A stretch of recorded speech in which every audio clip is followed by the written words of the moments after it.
नमस्कार। घटना चक्र बुक वीडियो में आपका हार्दिक स्वागत है। आइए प्रारंभ करें इस यात्रा को, जहां हर विषय वस्तु को हम सरल, स्पष्ट और परीक्षा उपयोगी ढंग से प्रस्तुत करेंगे। कभी सोचा है कि हम इस इतने बड़े, इतने उलझे हुए ब्रह्मांड को आखिर समझते कैसे हैं? असल में इसका जवाब एक बहुत ही सरल लेकिन जबरदस्त शक्तिशाली आइडिया में छिपा है, और वो है मापन। तो चलिए आज अराजकता से स्पष्टता तक के इसी सफर को समझते हैं। जरा सोचिए, हम अपने आसपास की दुनिया को कैसे समझते हैं?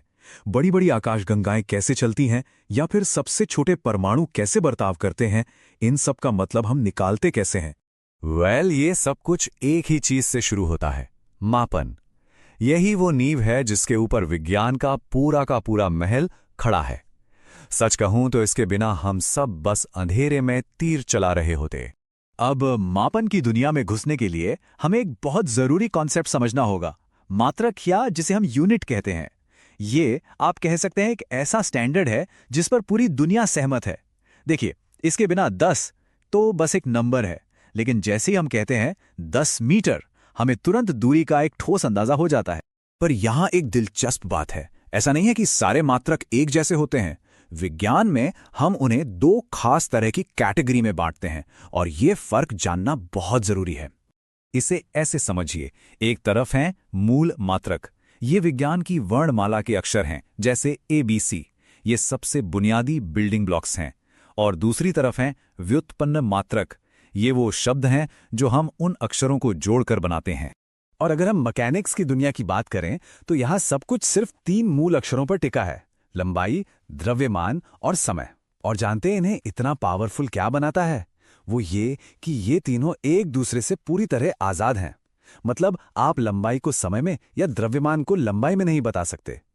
ये अपने आप में मौलिक हैं, फंडामेंटल हैं। अब 1 मिनट के लिए एक ऐसी दुनिया की कल्पना कीजिए जहां हर देश की सिर्फ भाषा ही अलग ना हो, बल्कि मापने का तरीका भी अलग हो। जी हां, विज्ञान की शुरुआत कुछ ऐसी ही थी, मानकों के टकराव का एक दौर। जैसे जो फ्रांसीसी CGS सिस्टम था, वो सेंटीमीटर, ग्राम और सेकंड का इस्तेमाल करता था, लेकिन British FPS system foot, pound और सेकंड का, और फिर MKS सिस्टम भी था। अब सोचिए, एक ब्रिटिश इंजीनियर और एक फ्रांसीसी वैज्ञानिक एक साथ काम करने की कोशिश कर रहे हैं। ये तो कंफ्यूजन और गलतियों की पक्की रेसिपी। जाहिर है ये गड़बड़ी हमेशा तो नहीं चल सकती थी। विज्ञान को आगे बढ़ने के लिए और दुनिया भर में व्यापार को आसान बनाने के लिए एक कॉमन भाषा की सख्त जरूरत थी। और वो भाषा पैदा हुई साल 1960 में पेरिस में। एक ऐतिहासिक सम्मेलन हुआ जहां दुनिया भर के वैज्ञानिक साथ आए और उन्होंने माप के लिए एक नई यूनिफाइड प्रणाली को अपनाया। इस एक फैसले ने दुनिया को हमेशा के लिए बदल दिया। इस सिस्टम को नाम दिया गया अंतर्राष्ट्रीय मात्रक प्रणाली, या शॉर्ट में SI। ये पुरानी, एक दूसरे से मुकाबला करती प्रणालियों का एक आधुनिक, तर्कसंगत और यूनिवर्सल वर्जन था, यानी कंफ्यूजन का दौर खत्म। तो इस शानदार नए सिस्टम की बुनियाद क्या है? आपको जानकर हैरानी होगी कि सब कुछ बस इस एक नंबर पर टिका है, 7। जी हां, सिर्फ 7 मूल मात्रक जो हमारे ब्रह्मांड की लगभग हर चीज को बयान कर सकते हैं। लंबाई के लिए मीटर से लेकर समय के लिए सेकंड तक, और तापमान के लिए केल्विन तक। ठीक है, तो ये सब इतिहास की बातें तो बहुत अच्छी हैं, लेकिन आज हमारी जिंदगी में इसकी क्या अहमियत है? ये SI सिस्टम हमारे आज के जीवन को कैसे चलाता है? क्योंकि SI सिस्टम सिर्फ किताबों में नहीं है, ये एक अदृश्य ढांचा है जो हमारी पूरी दुनिया को एक साथ बांधे हुए है। लैब में होने वाली वैज्ञानिक खोजों से लेकर हमारे स्मार्टफोन की टेक्नोलॉजी तक, और दुनिया भर में जो सामान भेजा जाता है, सब कुछ इसी पर निर्भर करता है। ये सचमुच विज्ञान की एक यूनिवर्सल भाषा है। इसी की वजह से दुनिया के अलग अलग कोनों में बैठे रिसर्चर्स और इंजीनियर्स बिना किसी गलती या गलतफहमी के एक दूसरे के काम को समझ सकते हैं और उसे आगे बढ़ा सकते हैं।